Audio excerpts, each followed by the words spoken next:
Bonjour, veuillez écouter ce clip vidéo où la fluidité de langage et la force d'expression sont démontrées par un homme politique français.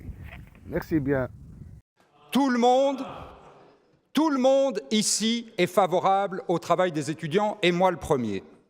Il se fait, je ne raconte pas souvent ma vie, mais il se fait que j'ai perdu mon père quand j'avais 17 ans, que ma mère s'est retrouvée avec 3 adolescents qu'elle devait élever, qui avaient tous les 3 envie de faire des études, que j'ai bénéficié, grâce à la sécurité sociale, d'allocations familiales majorées, que j'ai bénéficié d'une bourse d'études, que j'ai bénéficié du soutien du service social de l'ULB, à l'égard duquel j'aurai une reconnaissance éternelle, mais que j'ai dû aussi travailler pendant toutes mes études pour payer une part significative de mes études. Et je l'ai fait, et ça reste pour moi une expérience merveilleuse.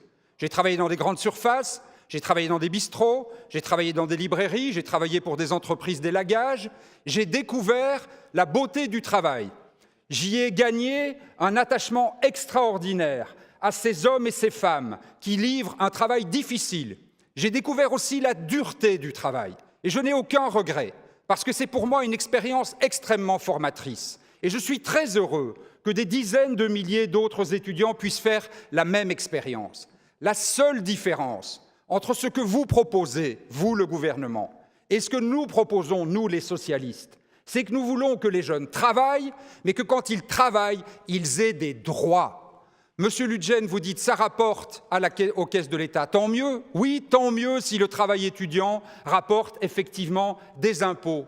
Mais si les employeurs payaient, comme nous le proposons, des cotisations sociales, ça rapporterait aussi aux caisses de l'État. Et ça permettrait surtout aux travailleurs de se constituer de vrais droits. Quand on travaille 650 heures pendant toute la durée de ses études, ce n'est pas le cas de beaucoup d'étudiants, mais c'est le cas de certains étudiants qui n'ont pas le choix, eh bien on travaille l'équivalent de 3 années à temps plein. Eh bien nous voulons que ces 3 années à temps plein, elles permettent de se constituer des droits, un droit à l'accès à la pension, qu'elle soit comptabilisée dans la carrière, qu'elle permette à ces personnes, à ces jeunes, de se dire pendant ces années-là, j'ai aussi contribué à construire ce patrimoine pour l'avenir et j'ai eu des droits au cas où, comme tous les autres travailleurs, je perdrais mon emploi, je tomberais malade ou autre. C'est ça la philosophie de notre proposition. Oui, encourageons les jeunes à travailler, c'est formidable pour le dynamisme de la société, c'est bon pour nos entreprises, mais ne constituons pas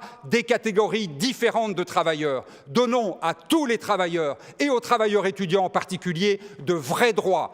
Entre le faible et le fort, c'est la loi qui libère et c'est la liberté qui opprime.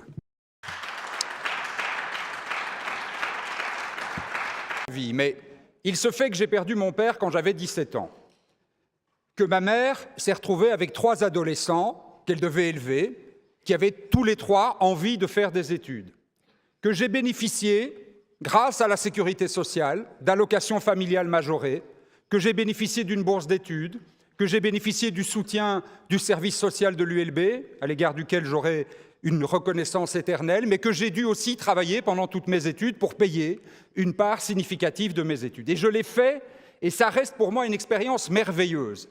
J'ai travaillé dans des grandes surfaces, j'ai travaillé dans des bistrots, j'ai travaillé dans des librairies, j'ai travaillé pour des entreprises d'élagage, j'ai découvert la beauté du travail. J'y ai gagné un attachement extraordinaire à ces hommes et ces femmes qui livrent un travail difficile. J'ai découvert aussi la dureté du travail. Et je n'ai aucun regret, parce que c'est pour moi une expérience extrêmement formatrice. Et je suis très heureux que des dizaines de milliers d'autres étudiants puissent faire la même expérience. La seule différence entre ce que vous proposez, vous le gouvernement, et ce que nous proposons, nous les socialistes, c'est que nous voulons que les jeunes travaillent, mais que quand ils travaillent, ils aient des droits. Monsieur Ludgen, vous dites ça rapporte aux caisses de l'État. Tant mieux, oui, tant mieux si le travail étudiant rapporte effectivement des impôts. Mais si les employeurs payaient, comme nous le proposons, des cotisations sociales, ça rapporterait aussi aux caisses de l'État. Et ça permettrait surtout aux travailleurs de se constituer de vrais droits. Quand on travaille 650 heures pendant toute la durée de ses études, ce n'est pas le cas de beaucoup d'étudiants, mais c'est le cas de certains étudiants qui n'ont pas le choix, eh bien on travaille l'équivalent de 3 années à temps plein. Eh bien nous voulons que ces 3 années à temps plein, elles permettent de se constituer des droits, un droit à l'accès à la pension, qu'elle soit comptabilisée dans la carrière, qu'elle permette à ces personnes, à ces jeunes, de se dire pendant ces années-là, j'ai aussi contribué à construire ce patrimoine pour l'avenir et j'ai eu des droits au cas où, comme tous les autres travailleurs, je perdrais mon emploi, je tomberais malade ou autre. C'est ça la philosophie de notre proposition. Oui, encourageons les jeunes à travailler, c'est formidable pour le dynamisme de la société, c'est bon pour nos entreprises, mais ne constituons pas des catégories différentes de travailleurs. Donnons à tous les travailleurs et aux travailleurs étudiants en particulier de vrais droits. Entre le faible et le fort, c'est la loi qui libère et c'est la liberté qui opprime.